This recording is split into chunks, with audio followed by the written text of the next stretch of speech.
நமது ஆண்டவரும் அருமை இரட்சகருமாய் இயேசு கிறிஸ்துவின் கிருபையுள்ள நாமத்திலே உங்கள் அனைவருக்கும் அன்பின் நல்வாழ்த்துக்கள் கூறி இந்த நாளின் தியானத்திற்கு உங்களை வெகு தயவோடு அழைக்கிறோம். இந்த நாளின் தியான பகுதி 23ஆம் சங்கீதம், சங்கீதம் 23. தியான வசனம் சங்கீதம் 23:5. 23ஆம் சங்கீதம் 5ஆம் வசனம். என் தலையை எண்ணெயால் அபிஷேகம் பண்ணுகிறீர், என் பாத்திரம் நிரம்பி வழிகிறது. என் பாத்திரம் நிரம்பி வழிகிறது.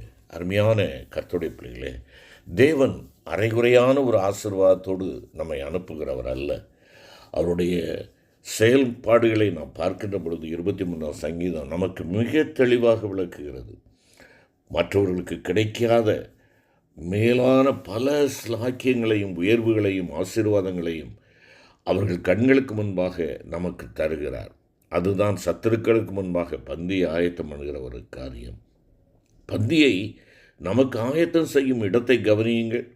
ஒளிவு மறைவில்லை, ஒளிவு மறைவாக அல்ல.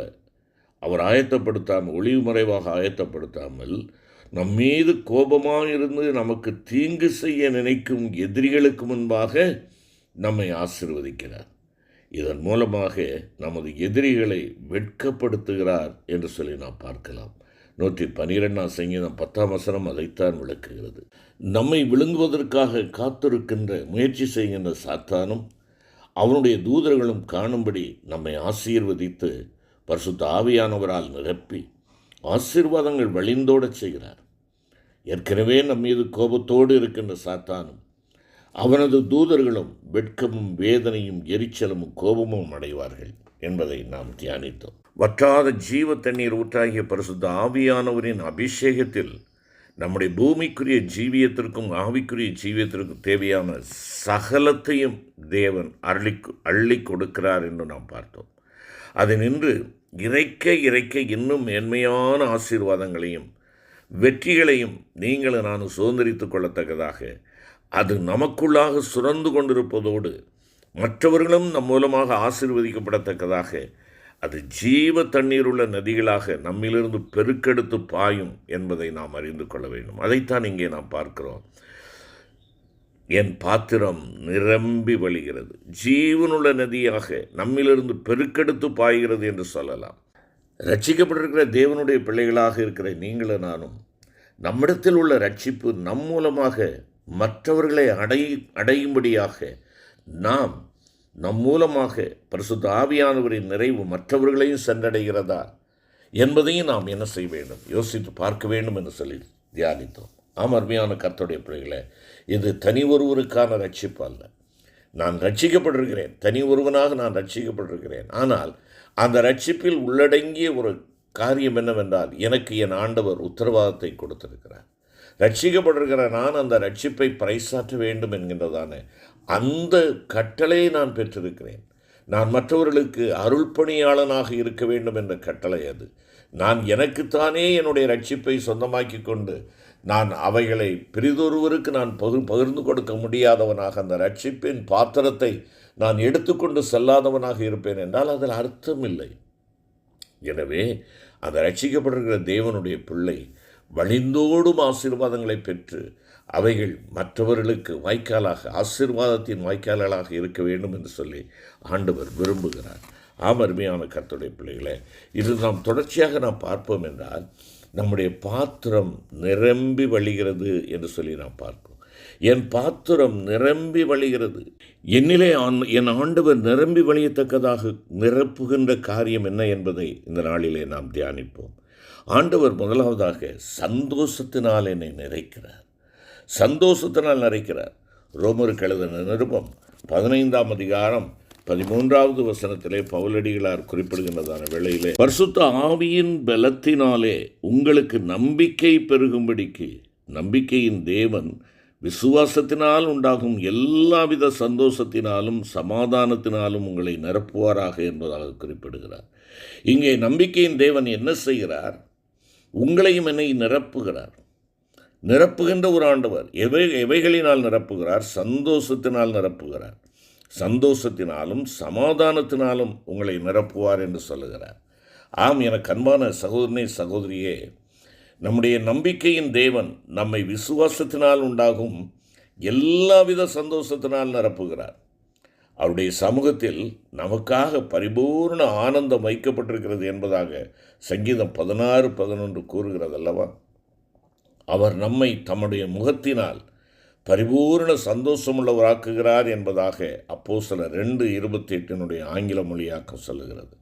சந்தோஷம் பிறரை தொற்றிக்கொள்ளுகின்ற இயல்புடையது என்பதாக ஒரு பழமொழி உண்டு. நீங்களும் நானும் பெற்றிருக்கும் சந்தோஷம் புறம்பானதோ அல்லது மேலெழுந்த வாரியானதோ அல்ல. அது நம் உள்ளத்தின் ஆழத்திலிருந்து பொங்கி எழுகின்ற மகிழ்ச்சியாகும். எனவேதான் பக்தன் பாடுகின்ற பொழுது, என்னுள்ளம் தேவன்பால் பொங்கி வழியுதேன், ஈசனை ரட்சித்தார் நான் ஆடி பாடுவேன், எவரும் அறியாரே என் உள்ளம் பொங்குதே, என் உள்ளம் பொங்கி பொங்கி பொங்கி பொங்கி பொங்கி வழியுதே என்பதாக சொல்கிறார். தேவன் கொடுக்கும் மகிழ்ச்சியும் சந்தோஷமும் சமாதானமும் எவற்றாலும் அடக்க முடியாது, பொங்கி வழிந்து கொண்டு இருக்கக்கூடியதாக இருக்கிறது. நம் உள்ளத்தின் ஆழத்திலிருந்து எழுகின்ற மகிழ்ச்சி அது ஒருவேளை எனக்கு பொருட்களினால் கிடைக்கிற ஒரு மகிழ்ச்சியோ, இல்லை என்றால் என்னுடைய உழைப்பினால் கிடைக்கிற ஒரு மகிழ்ச்சியோ, இல்லை என்றால் என்னுடைய உறவுகளாலே கிடைக்கின்ற ஒரு மகிழ்ச்சியோ அல்ல. என் தேவன் என் உள்ளத்தின் ஆழத்தில் கொடுத்திருக்கின்ற அந்த மேலான மகிழ்ச்சியும் சமாதானமும் என் ஆண்டவர் எனக்கு நிரப்புகிறதாக இருக்கிறது. பிரியமான கர்த்தருடைய பிள்ளைகளே, நீங்களும் நானும் பெற்று அனுபவிக்கும் இரட்சண்யத்தின் சந்தோஷமும் பரிசுத்த ஆவியானவரால் உண்டாகும் சந்தோஷமும் அவருடைய வருகையின் நம்பிக்கையினால் உண்டாகும் சந்தோஷமும் காய்ந்த விறகுகளில் எளிதில் விரைவாக பற்றி கொள்ளுகின்ற தீயை போல வேகமாக மற்றவர்களை பற்றி கொள்ளக்கூடியவை என்பதை நீங்களும் நான் மறந்து போகக்கூடாது. இந்த சந்தோஷத்தினால் நிரப்பப்பட்டவர்களாக இருக்கிறீர்களா? சமாதானத்தினால் நிரப்பப்பட்டவர்களாக இருக்கிறீர்களா? இல்லை என்றால் இன்னமும் சஞ்சலமும் தவிப்பும் உங்களை தொடர்ந்து கொண்டிருக்கிறதா?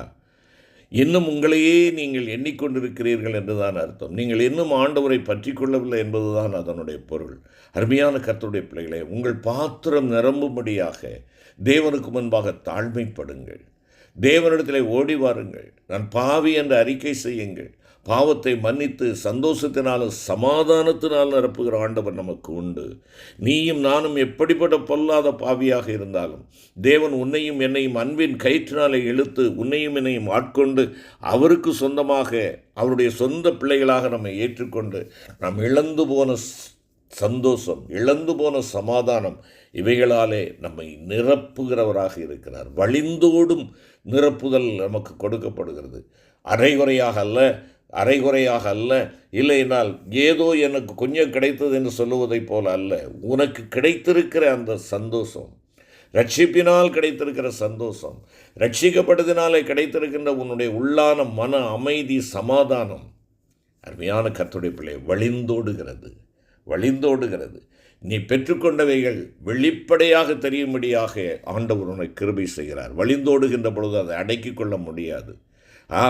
நீ ரட்சிக்கப்பட்டவனாக, நீ சந்தோஷத்தை பெற்றவனாக, சமாதானத்தை பெற்றவனாக இருப்பாய் என்றால் அதை யாருக்காவது பகிர்ந்து கொள்ளும்படியாகத்தான் ஆண்டவர் உன்னை வழி நடத்துகிறார். பரிசுத்த ஆவியானவர் உன்னை அந்த பாதையிலே நடத்துகிறார் என்பதை நீ நானும் மறந்து போகக்கூடாது.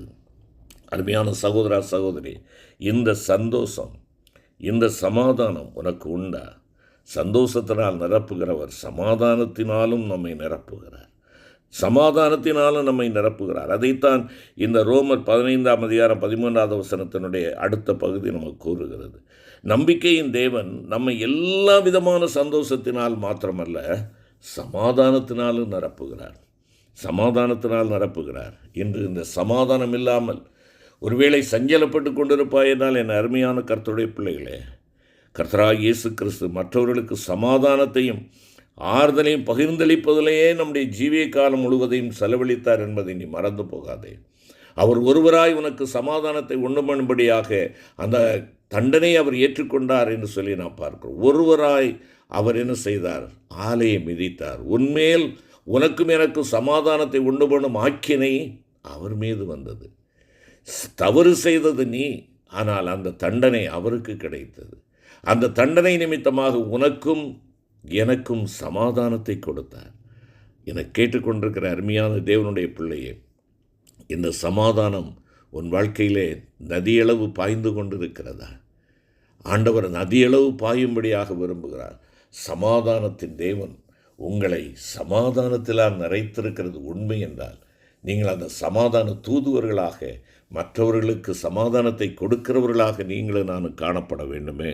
என்னுடைய சமாதானம் நிரம்பி வெளிகிறது என்று சொல்லுகின்ற பொழுது அதுதான் அதனுடைய வெளிப்படையான நிகழ்வு என்பதை நீங்களும் நானும் மறந்து போகக்கூடாது. ஆம் கர்த்தருடைய பிள்ளைகளே, நாம் எங்கு சென்றாலும், எந்த இடத்திற்கு சென்றாலும் சமாதானத்தை குலைக்கிறவர்களாக அல்ல, சமாதானத்தின் தூதுவர்களாக இருந்து சமாதானத்தின் ஸ்தானாதிபதிகளாக இருக்கும்படியாக அவர் நமக்கு தம்முடைய சமாதானத்தையே தம்முடைய மரண சாசனமாக வைத்து சென்றிருக்கிறார் என்பதாக யோவான் 14:27 நாம் பார்க்கிறோமே.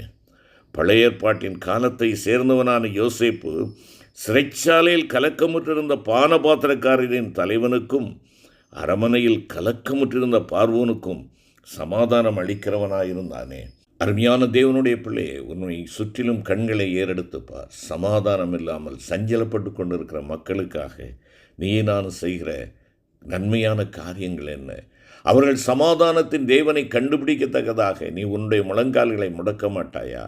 உன்னுடைய கண்ணீர் சிந்தாதா?